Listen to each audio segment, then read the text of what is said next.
aparece no céu de Anguera, aquela que é a rainha da paz do céu e da terra, por Pedro nos comunica.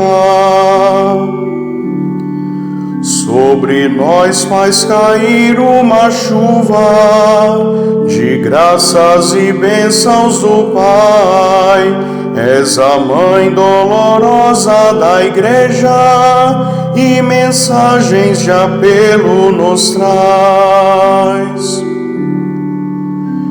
Rezai, rezai, rezai o rosário e diante da cruz, ao sentirdes o medo e a dor, chamai por meu filho Jesus.